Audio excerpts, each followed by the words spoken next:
Hey there, subscribe to my channel, and also press this bell icon so you never miss any new updates, cause whenever we upload new video you will get a notification on your phone. The test is in 4 parts, Part 1, Part 2, Part 3, and Part 4. Now look at Part 1.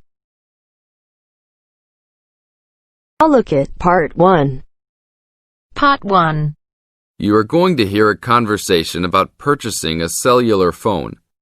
First, you have some time to look at questions 1 to 6.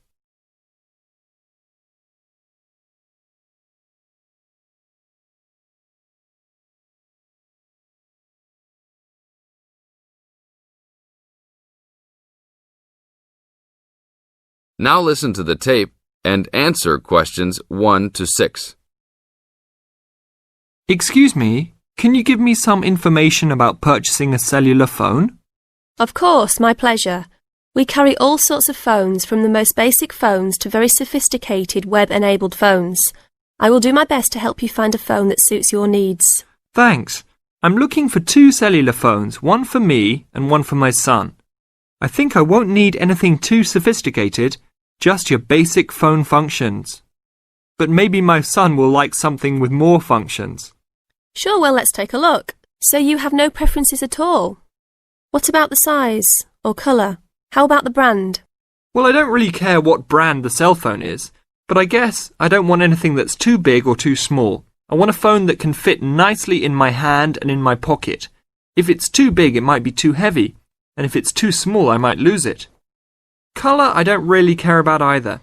Well, I don't want a pink phone. Ah, okay, so let's look for something suitable for a working person. How about this one? This one is the R55. It is black, not too big, not too small, all the usual functions. The best feature of the R55 is that it can be used worldwide, even in Europe or Asia. It looks good. How much does it cost? It is only $100. If you sign up for a calling plan, then we will give you a $50 discount on the phone. How old is this model, though? I don't want anything that's too old. This model was introduced into the market about 3 years ago, so it is a bit older, but be assured it will still work fine.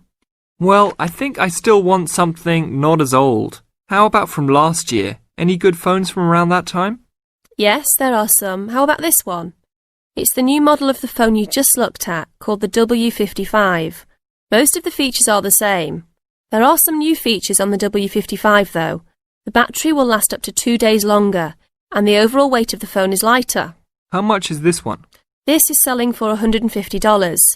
If you purchase it along with a phone plan, then it will be only $100. Okay, I think I'll take this one. Now, I need to pick up a phone for my son. I think he'll want something more trendy, so how about a new model for him? Nothing too extravagant or expensive though. This right here is the newest offering from the leading company in the cellular phone business. The phone is called the Rocket. It is well suited for teenage users. Among the teen-friendly features are 10 songs to choose from, a free messaging system that allows friends to send text to each other, and voice recognition dialing. The thing most younger users like about the Rocket is that it has a screen that changes colours. All this for only $100 with a purchase of a 1-year phone plan. Sounds like something my son will like. Can I sign us both up at once? Yes, of course. Both of you can share one plan. You will pay only $50 a month for both of you to share a plan. That's it? Only $50 a month? Yes, that's all. Now look at questions 7 to 10.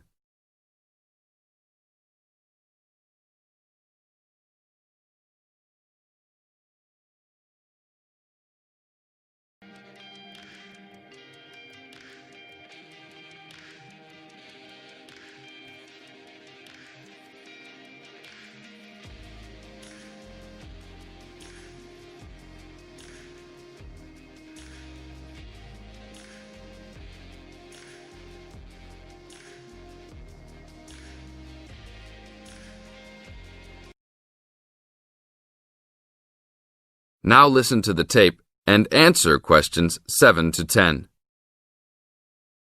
Okay, I will need your information. Name and address, please.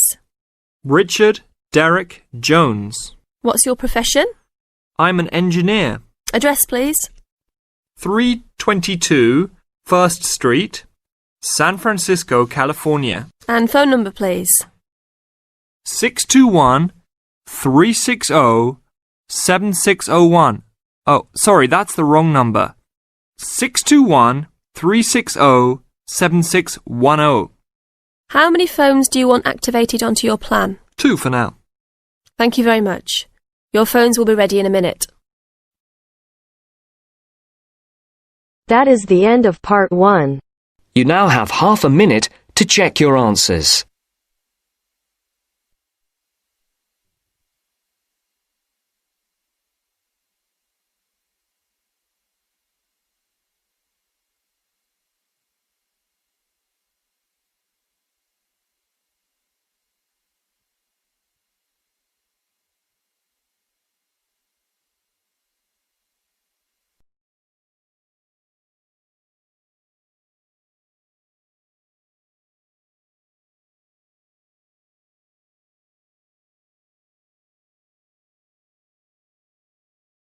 Now turns to part 2.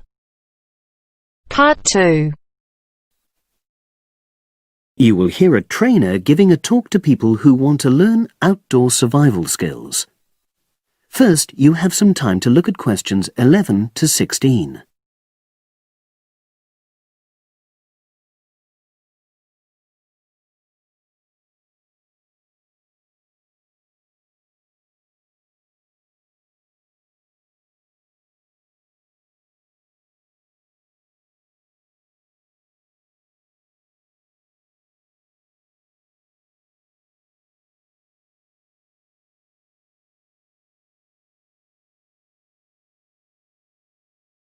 Now listen and answer questions 11 to 16. Good morning, everyone, and welcome to our outdoor survival program.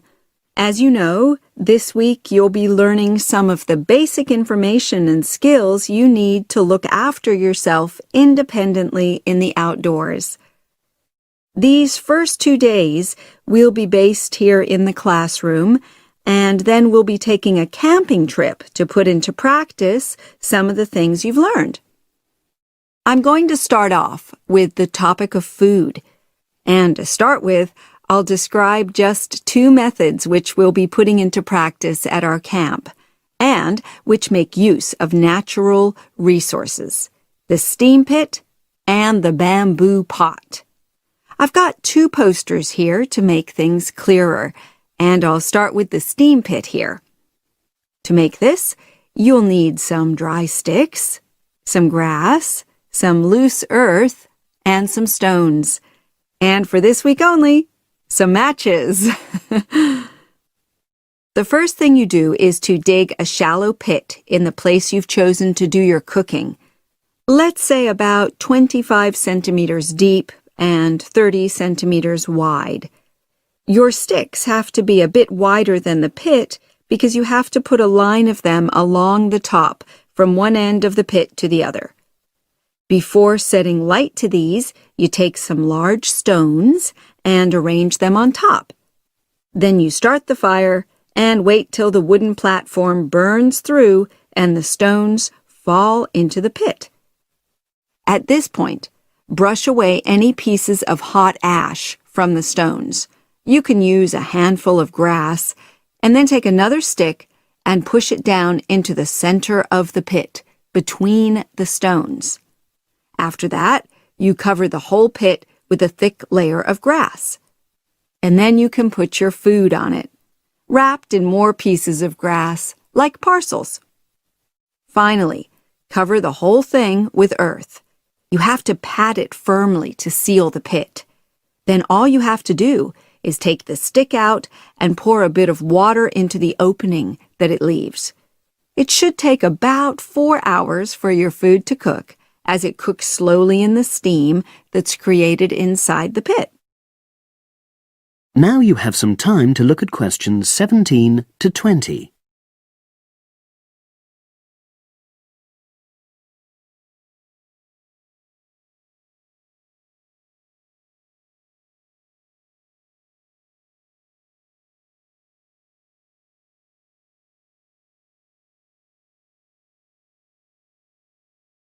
Now listen and answer questions 17 to 20. So, simple but effective. The other method you're going to practice this week is the bamboo oven. Now, the steam pit is ideal in certain conditions because the heat is below ground level. For example, if there's a strong wind and you're afraid a fire might spread. But when it's safe to have an open fire, you can use the bamboo oven method. You get a length of bamboo, which, as you probably know, is hollow and consists of a number of individual sections with a wall in between. You use a sharp stick to make a hole in each of the dividing walls apart from the end one. Then you lean the bamboo over a fire, with the top propped up by a forked stick and the bottom sitting on the ground. You pour enough water in the top to fill the bottom section, and then light a fire underneath that section to heat the water. Then you put your food inside the top section, and the steam coming up the bamboo through the holes you made cooks it. I'm going to move on now to food itself and talk about some of the wild plants you might cook. I'm going to begin with fungi. That's mushrooms and toadstools. I'm sure you'll be aware that some of these are edible and they're delicious, but some of them are highly poisonous. Now, whether they're poisonous or not, all fungi that you find in the wild should be cooked before eating, because that helps to destroy any compounds in them that might be mildly toxic. But be aware that any amount of cooking won't make poisonous varieties any safer to eat. Unless you can definitely identify a fungus, you should never eat it. It's not worth the risk. And you need to be really sure, because some fungi that are poisonous are very similar in appearance to certain edible varieties. They can easily be mistaken for each other. So, having said all that, fungi are delicious when they're freshly picked, and although they are only moderately nutritious, they do contain minerals which the body needs. I'll move on now to leafy plants, which are generally... That is the end of part 2. You now have half a minute to check your answers.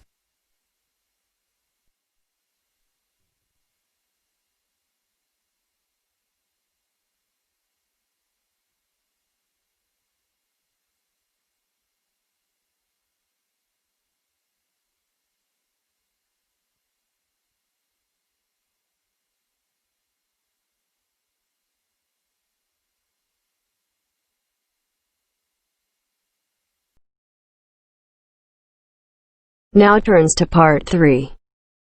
Part 3. First, you have some time to look at questions 21 to 26.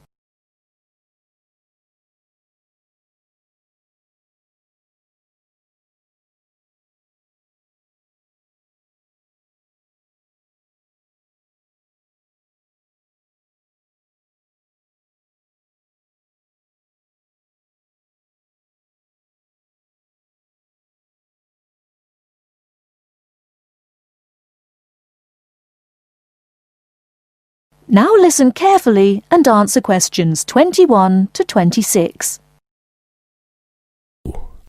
So, what was it like in your school then, Lynn? Well, South African schools are very different from schools in Australia. For a start, children don't start their schooling until they are 7, quite a bit later than schools in Australia. What about New Zealand, Gail? We're more like Australia. I can't believe children don't go to school until they're 7. When do the parents get any free time? Well, there's still the availability of kindergartens or play schools. It's just that formal education doesn't start until later. I don't think it's such a good idea for children to have to be too academic at such a young age. They should be able to just enjoy themselves. Well, yeah, but the first school children go to isn't really very academic. It's just an opportunity for children to learn a few basic social skills by playing and learning with other children. Yes, I'd agree with that. I guess being so close, Australian and New Zealand schools must be similar then. Well, I suppose they do share a lot of similarities, but there are also some differences. For example, children in New Zealand go through intermediate school, but in Australia there's only high school. That's right, isn't it, Pat? Yeah, I think so. What about South Africa, Lynn? Do you have an intermediate or high school? Oh, high school. And now the difference between Australian and New Zealand education is that although both countries have state schools and private schools, our private schools are very often run by religious groups, whereas New Zealand schools are secular. That's not true. There are quite a few religious schools in New Zealand. Oh, okay, maybe we are similar. Only a few South African schools have any religious connection, so I guess we're different. Most people go to state schools. Pat, is it true that some people from your country don't have to go to school at all? Well, that's partly true. Because of the geography of Australia, there are a lot of children who do not have access to schools, at least on a regular basis. Instead, they have a form of correspondence education, where the lessons are actually on the radio and the students send their work in by post. That way they get a lot of what they would if they were in the classroom, apart from the interaction. In New Zealand, not all students have to go to school either. Some parents have opted for homeschooling. Oh, is that like correspondence teaching? We don't really have that. Well, we do have correspondence schools, but homeschooling is different. With homeschooling, the parents teach the children and set them homework. They have to present a syllabus to their local education authority before they can do that, but it is becoming a more popular choice for some parents. I suppose it also suits parents' own commitments. I mean, they don't have to worry about collecting their children from school, and they can always teach over the weekend or in the evening if they want to. Is the school day normally quite long then? Not in New Zealand, but I think it can be in Australia. Yeah, that's right. I think Australia is unusual in that there are extracurricular activities which you have to go to.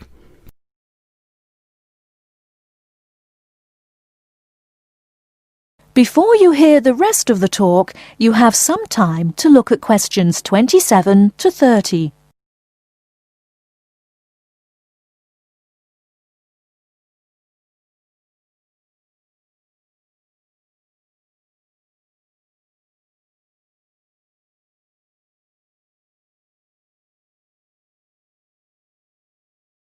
Now listen and answer questions 27 to 30.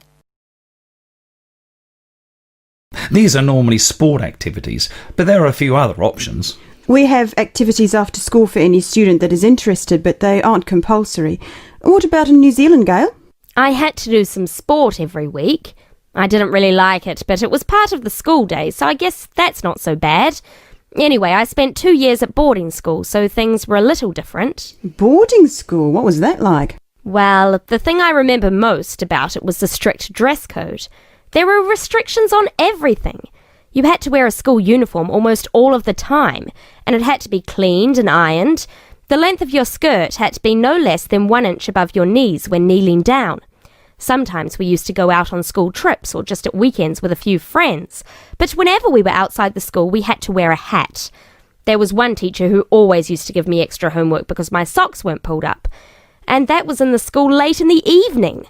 I suppose it wasn't that bad, but at the time it felt like a prison. I kept getting into trouble for something. Most of the time I forgot something, normally my school badge. We had to wear that all the time, in the school and out, because it had our house colours on it. Wow, that doesn't sound like much fun. No, but it was a good education, I suppose.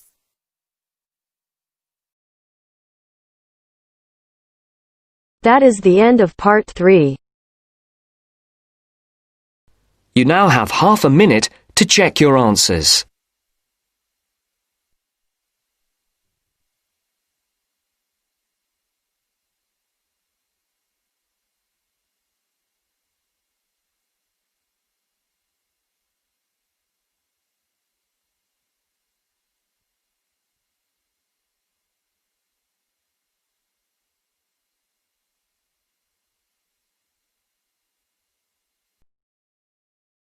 Now turns to part 4. Part 4. Going to hear a conversation between two students. They are talking about the English bars. As you listen, complete the notes below. First, you have some time to look at questions 31 to 40.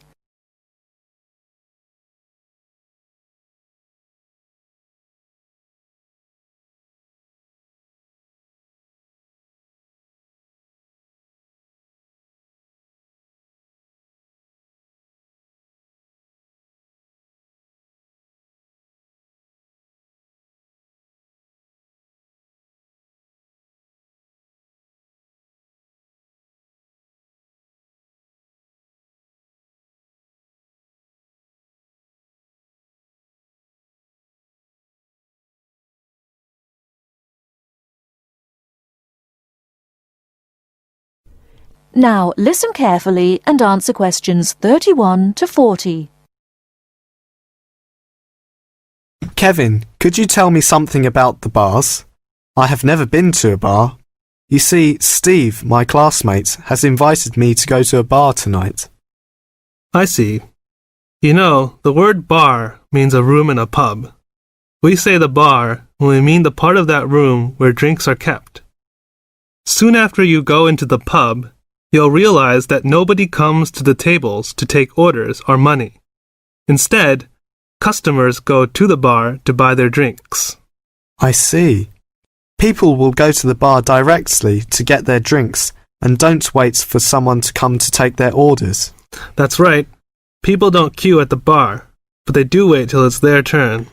Oh, how do I pay?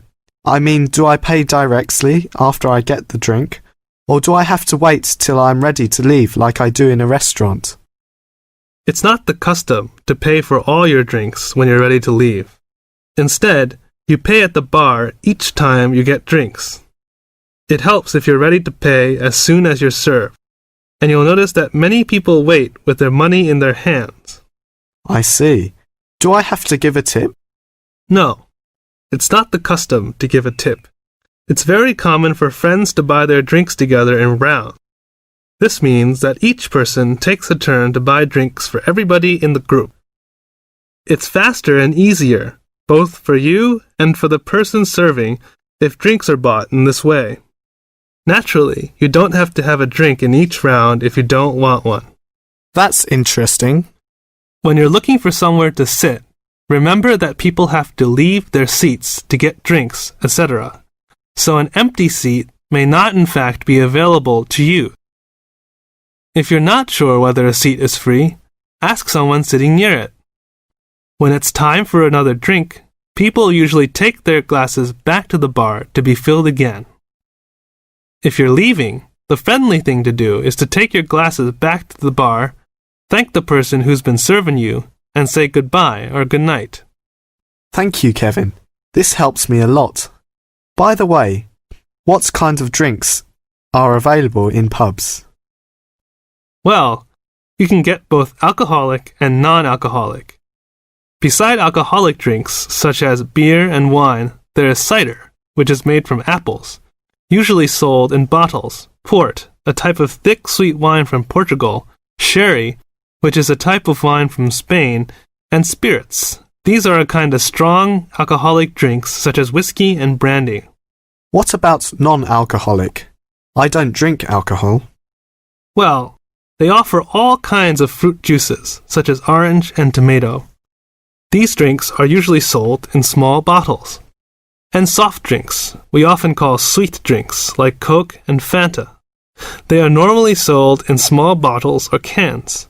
And lemonade, which is a clear and sweet drink made with carbonated water. They also serve cordials. What are cordials? Cordials are strong and sweet drinks tasting of fruit, such as lime cordial, black currant cordial.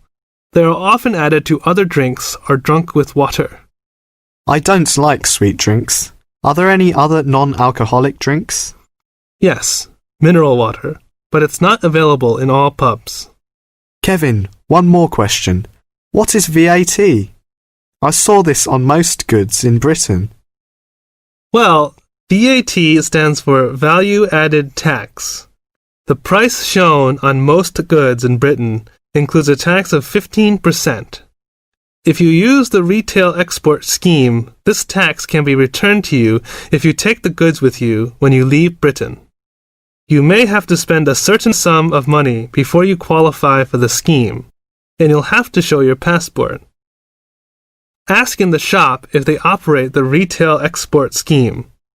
If they do, the shop assistant will explain how you can get the tax back and fill in a form with you. VAT is also charged on hotel, restaurant bills, theater, cinema tickets, and car hire. Are these refundable? No, it's not refundable in these cases. Thank you very much. I really learned a lot.